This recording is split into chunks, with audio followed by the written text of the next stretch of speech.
hopefully there'll be an over-the-air update at some point where I can get YouTube and TV on my car. But Tony, the butt. A segue.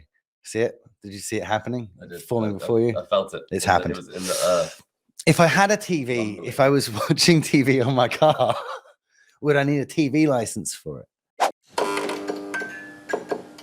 Ooh. That's a good question. I guess technically you might. I guess.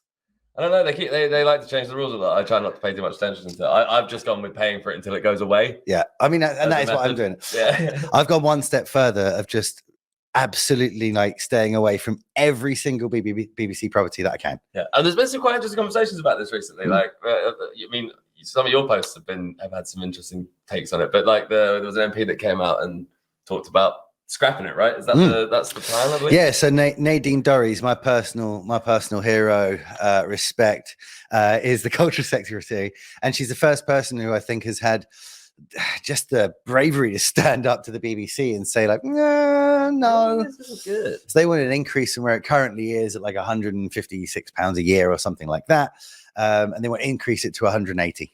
It's not a huge increase. It's still nothing a month. I get it, right? It's not that much.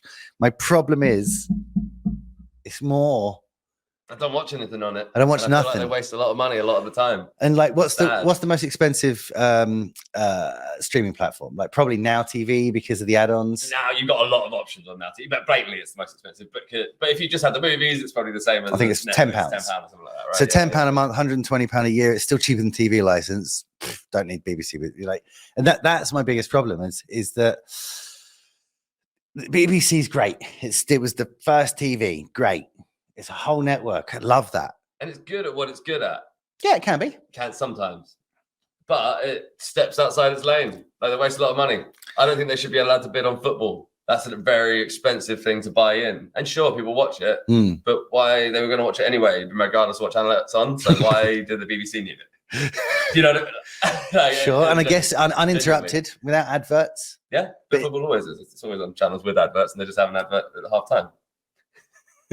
It's football. Of course it is, Tony. Got the money to say no. Actually, there's not going to be an advert. Because that'd be crazy. Okay, fair enough. Yeah. I assume there was adverts on like ITV. If you watch it, you just miss. Okay, you can't miss. No. I do remember when we were younger that did happen. Really? They put a stop to that because it was bad. I'm thinking 89. Yeah. Okay, cool. That credit is ITN. Galazzo used to have.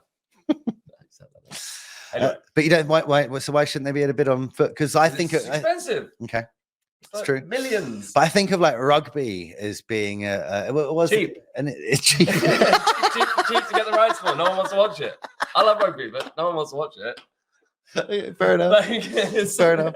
And like the Olympics feels like a BBC thing. Yeah, I think so. But you know why it feels like a BBC thing to me? There's nothing on anyway. Because no one else wants to. But there's nothing on anyway. We don't mind if we're just going to lose like 8 weeks or however long, 2 weeks of like solid programming because it's like, oh, we're not going to get to watch Cash in the Attic or a rerun of Neighbours. Neighbours isn't even on. They canned it, haven't they? Last ever episode of Neighbours, Channel 5 just announced. This is it. In the UK. Yeah. We're getting old, Tone. Where are the Australian actors going to come from?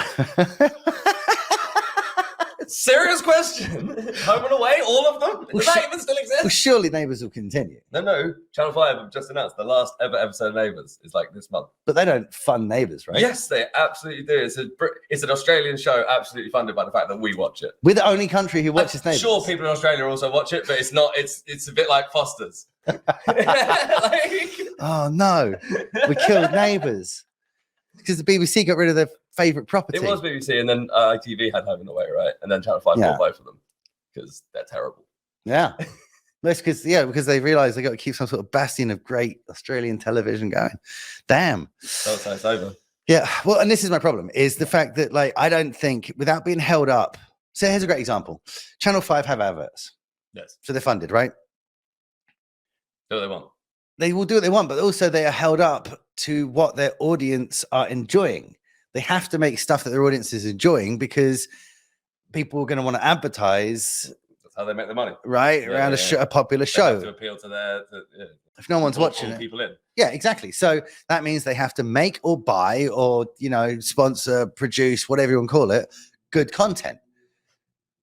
which makes sense. Hence why Channel 4 bought the Bake Off. It's prime TV. BBC made a great show there. I didn't even know that, did they? Yeah, a huge thing a couple of years ago that they Did the BBC make some money out of that at least somehow? They did. Good. And Mary Berry was left in one place, and they took the other one. Done. Good on them. The guy with the eyes and the handshakes. Yeah.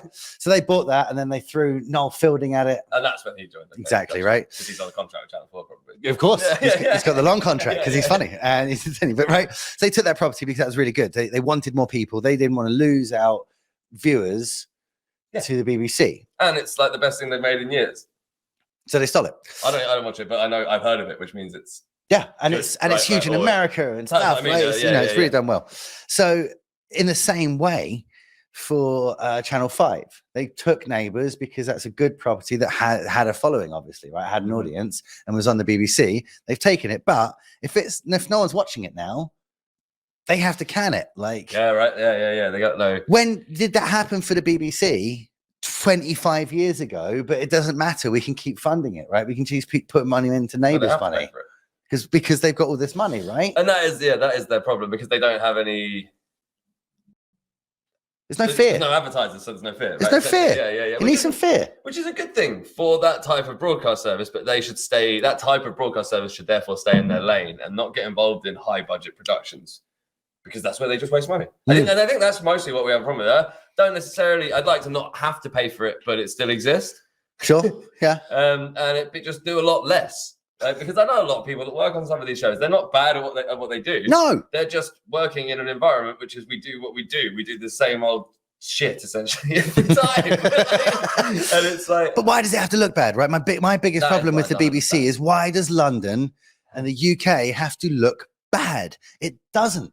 You have, and okay, I know it's a huge jump up from TV to Hollywood, right? But it still looks like the bill. Everything looks like the bill. Everything still looks like the bill. An independent movie, like there's a switch between it, and it's like we have access to the same cameras that is used in the States, it's right? Same cameraman. Like, a lot of look, some really good people in this country. Pinewood, all the Marvel stuff is made. Like a lot of it's made here. Like, they live here, they work here. They have cameras. We have access to exactly. The big movies come here to find the talent.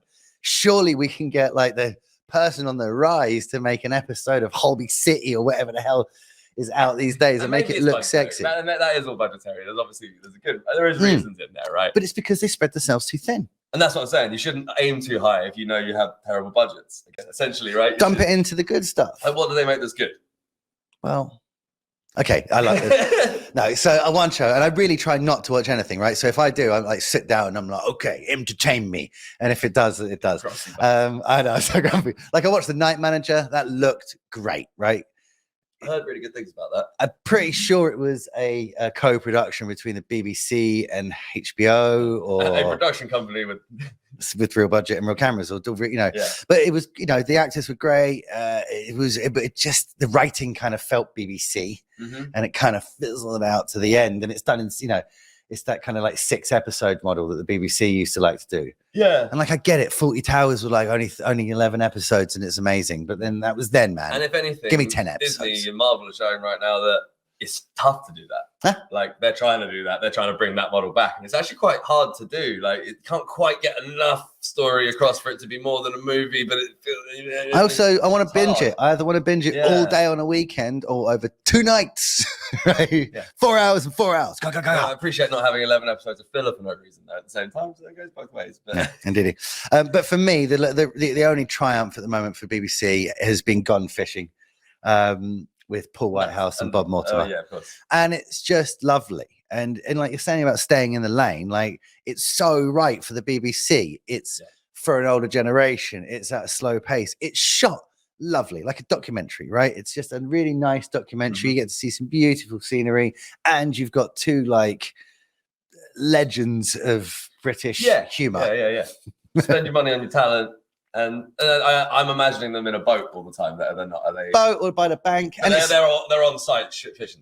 And it's a lovely little idea because it is literally one person knows. It's the classic, what we always say is a podcast. Have someone who knows something and someone who doesn't needs to be told it. Otherwise, you're just going like agreeing with each other, right? Right. So Paul Whitehouse has been a fisherman since he was a boy. and Bob Monkhouse, Bob Mortimer. It's been a while. Bob Monkhouse ain't in the show. He's been there for a long time. Unfortunately, so. Price is Right. I love that. Bob's your uncle. Yeah, that was a hell of a show. That was a hell of a show. I mean, how do people get married these days without that show? Well, if Bob's your uncle, is that the wedding thing? Yeah, there was a game show where you had couples come on to win. I think they paid for their wedding if they won. Yeah, did ring a bell? And there was great show. I love that show. We used to watch that back when I lived in Charlton with my uncle, my mum, and so that whole show, Bob Monkhouse, he was the only guy on the mic, right? And there was four couples. So constantly he was trying to get all these amateurs to their mark. So the whole time he was like, come to me, come to me, come to me, come to me, come to me, and stop, right? Just moving people around. So that was something we said in our household for absolutely years. Come to me, come to me, come to me, smack. No, so Bob Monkhouse isn't on it, but Bob Mortimer is. He knows nothing about fishing. They've been friends for a long time because they're both in the comedy scene. And he had a heart attack, and it's a healthy thing to do. And he wanted to get him out of his house. Something different. Yeah. And he even starts the show by saying, I was in a dark place. I wasn't seeing anyone. Huh. So Paul Whitehouse gave me a bell and was like, why don't you come fishing? And he's shit. He doesn't listen. He does all the stuff and me as I'm a pretty terrible fisherman. I'm like, yes. That's what you need for a show. Just having two people that know what they're doing they don't talk about the interesting things necessarily because they've covered it 1,000 times before. You just don't think to. You just don't think to talk about the interesting bit of a podcast or stuff after you've talked about it constantly for 7 years. But that is a great little show for them and is right for the demographics. Just as maybe I'm the only one who thinks that, but it is what it is. The demographic is aging. Definitely. The young people are not watching the BBC. I'm not saying that at all, but that's a diminishing percentile every year. You don't hear people talking about BBC. I don't hang out with young people.